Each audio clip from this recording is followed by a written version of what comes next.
नमस्कार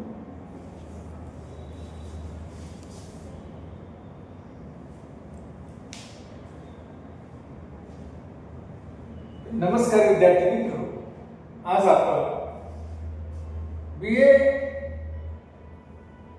third year मध्ये तृतीय वर्षातील 5व्या सत्रामध्ये असणारा भारताचा भूगोल हा पेपर अभ्यासण्याचा प्रयत्न करत आहोत। मित्र, भारतीय प्राकृतिक रचना बघत असताना आपल्याला भारताच्या प्राकृतिक रचनेचा इतिहास काय आहे हेही बघणं तितकंच प्राप्त करतं आणि त्यामुळे त्या अनुषंगाने मग आपण या ठिकाणी भारतीय भूखंडाची निर्मिती आणि उत्क्रांती मागील तासामध्ये अभ्यास केला। त्याचबरोबर उत्क्रांती आणि निर्मिती आणि उत्क्रांती अभ्यासात असताना आपल्याला काही वैशिष्ट्यपूर्ण अशा प्रकारच्या भूस्तर रचना या ठिकाणी भारतीय उपखंडाच्या दिसून आलेल्या आहेत। त्यामध्ये पहिली भूस्तर रचना आपल्याला दिसली ती म्हणजे भारतीय उपखंडामध्ये अतिप्राचीन अशा प्रकारचं पठारी प्रदेश आहे आणि तो देखील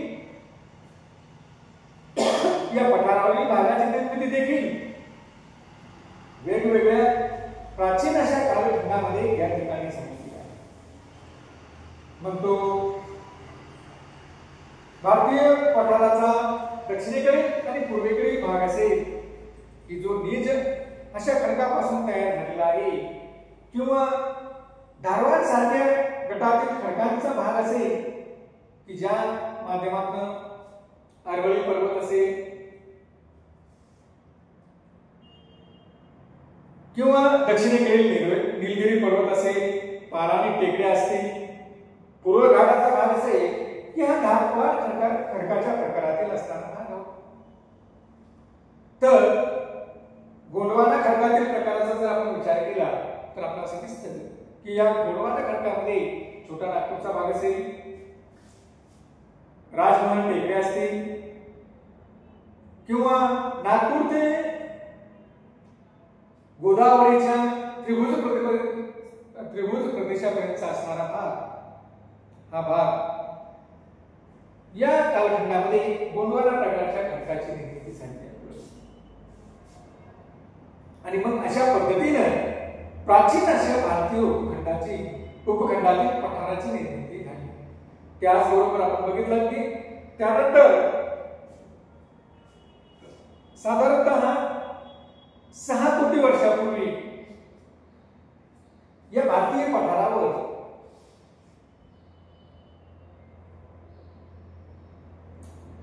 दख्खनचा जो काही भाग होता, या दख्खनच्या पठारावर खास करून दख्खनच्या भागामध्ये ज्वालामुखीचा उद्रेक झाला, ज्वालामुखीचा स्फोट झाला आणि हा ज्वालामुखीचा स्फोट होऊन जो काही लावारस आहे हा लावारस या भारतीय उपखंडातील काही भागामध्ये पसरला गेला, ज्याला आपण दख्खनचे पठार असं म्हणतो। आणि ह्या दख्खनच्या पठाराचा भाग हा त्या ठिकाणी बेसाल्ट नावाच्या खडकापासून बनलेला आपल्याला दिसून येतो।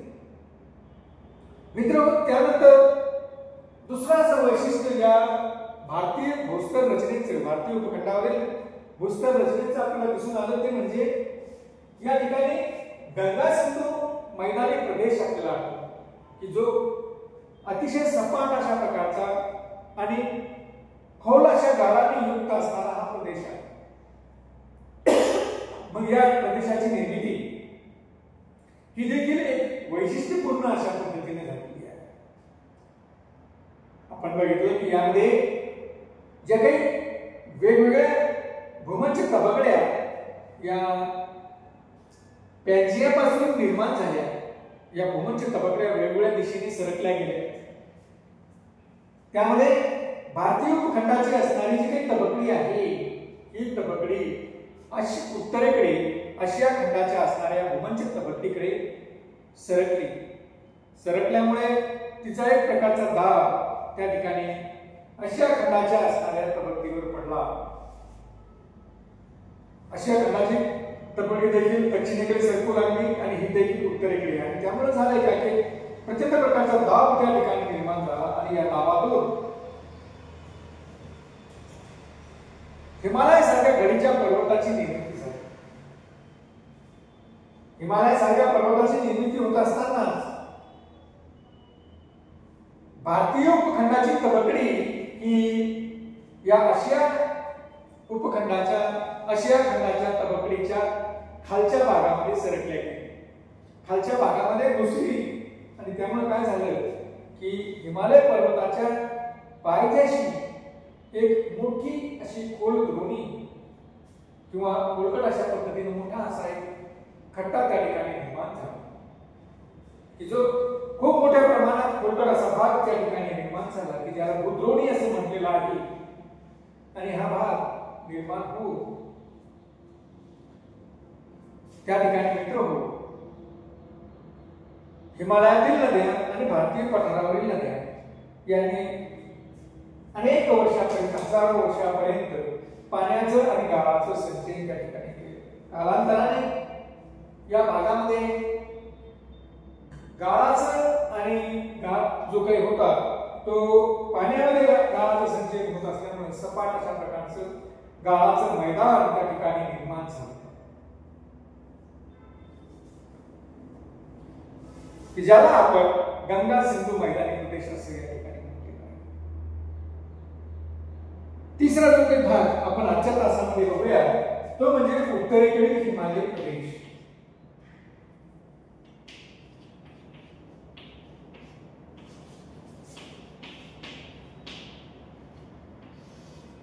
हिमालय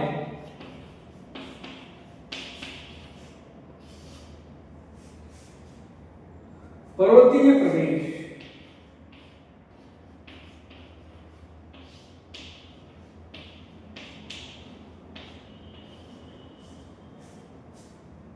मित्र आपण बघत होतो की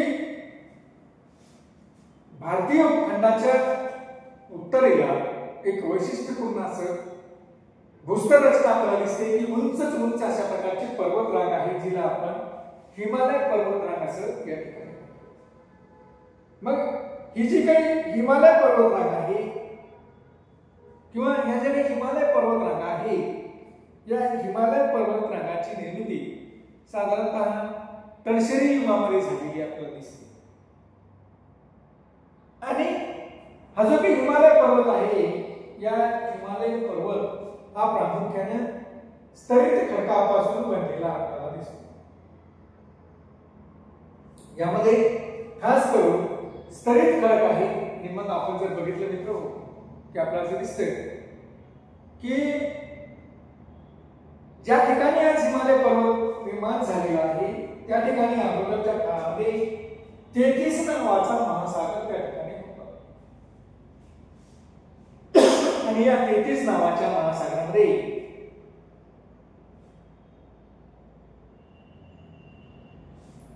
उत्तरेकडे असणाऱ्या आशियाच्या प्रदेशातून आणि दक्षिणेकडे असणाऱ्या भारतीय उपखंडाच्या प्रदेशातून नद्या त्या ठिकाणी गाळाचं संचयन करत होत्या. कालांतराने झालं असं की प्रचंड प्रमाणात गाळाचं संचयन त्या 33 नावाच्या महासागरामध्ये झालं.